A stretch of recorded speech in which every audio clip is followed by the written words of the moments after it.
Aujourd'hui, Monsieur le Premier ministre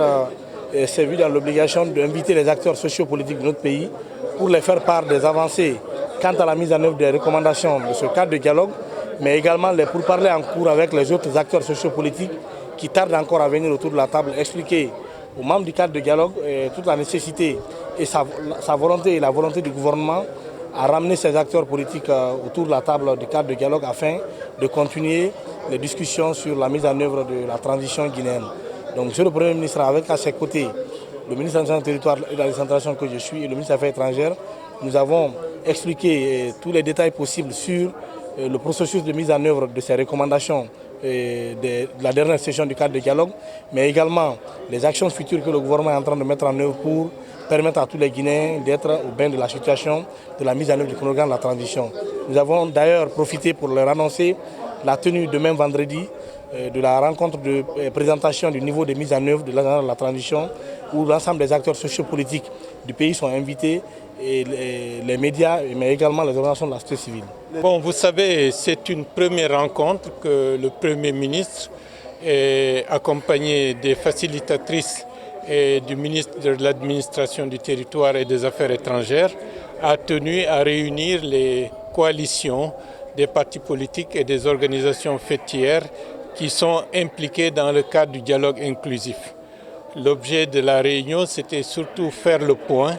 après près de 4 mois d'existence de ce cadre de dialogue, des avancées et des comptes rendus qui ont été faits concernant les pourparlers qui ont engagé le Premier ministre et les religieux par rapport à la nécessité de faire venir les autres formations politiques qui, pour le moment, sont en marge du cadre de dialogue interguinéen. Le ministre des Affaires étrangères, de son côté, a fait le point, un tour d'horizon sur les évolutions des relations entre notre pays et la CEDEAO et l'accompagnement nécessaire que la communauté internationale accorde à la Guinée pour nous permettre de faire avancer le processus. Grosso modo, ce qu'on peut dire, c'était nécessaire de se retrouver pour faire le point, savoir où est-ce que nous en sommes, quels sont les points sur lesquels il y a des informations que les membres du gouvernement devraient donner aux autres organisations impliquées dans le cadre du cadre de dialogue et réitérer des principes, principalement qu'il n'existe qu'un seul cadre de dialogue. Cette rencontre d'aujourd'hui est un très grand élan d'espoir parce que nous avons écouté tour à tour Monsieur le Premier ministre, Monsieur le ministre de l'Administration du territoire,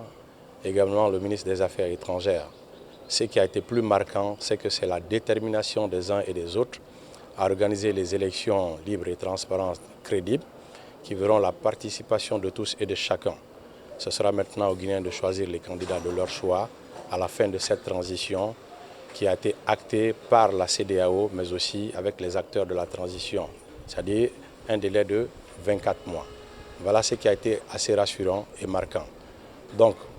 nous, ce que nous avons à dire, c'est d'interpeller avec beaucoup de minutie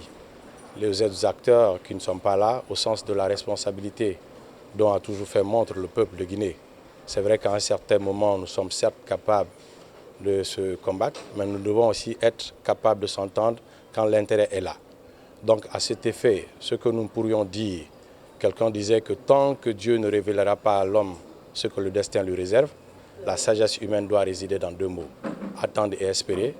Au sortir de cette rencontre, nous espérons, nous croyons que cette transition marchera et aboutira à un résultat probant. Le Premier ministre, chef du gouvernement, Dr Bernard Goumou, a voulu cette rencontre pour 2 principales raisons. La première, c'est de faire le point sur le niveau d'avancement de la mise en œuvre des résolutions issues du cadre du dialogue inclusif interguinéen. Et pour cela, nous avons fait part aux premiers responsables des coalitions et fêtières qui étaient présents dans la salle de la mise en place du comité national permanent de mise en œuvre des résolutions et surtout l'opérationnalisation des équipes techniques au sein des ministères du MATAD, du Plan de la sécurité et du CNT pour suivre et faire un compte-rendu mensuel, un rapport mensuel sur le niveau d'avancement de la mise en œuvre des résolutions issues du cadre de dialogue. Deuxièmement, c'était pour informer les premiers responsables du niveau d'avancement des échanges, des pourparlers avec les acteurs des forces vives de la nation. Et ceci était important pour que tout le monde soit au même niveau d'information. Les rencontres avec les forces vives sont une étape importante pour l'inclusivité du dialogue interguinéen. Et donc, il fallait informer de ce qui se passe là, de la nécessité de continuer à parler avec les uns et commencer à réfléchir sur la façon dont le dialogue peut continuer en tenant compte justement des préoccupations des uns et des autres. Je pense que cette rencontre a permis donc aux coalitions et aux fêtières et surtout au niveau des premiers responsables, vraiment d'être édifiés sur ce qui se passe, sur l'état d'évolution de la mise en œuvre des résolutions qui sont extrêmement importantes, qui sont un engagement, mais également ces accords qui sont obtenus à l'issue du dialogue constituent un engagement ouvert qui peut permettre vraiment à ceux qui arriveront plus tard d'être arrimés au processus.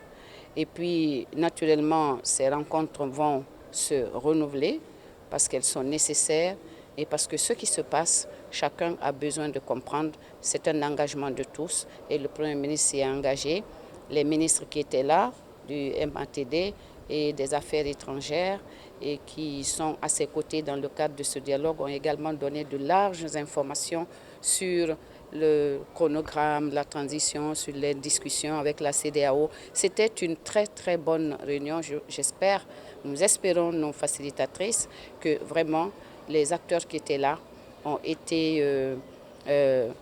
contents d'être informés directement par M. le Premier ministre.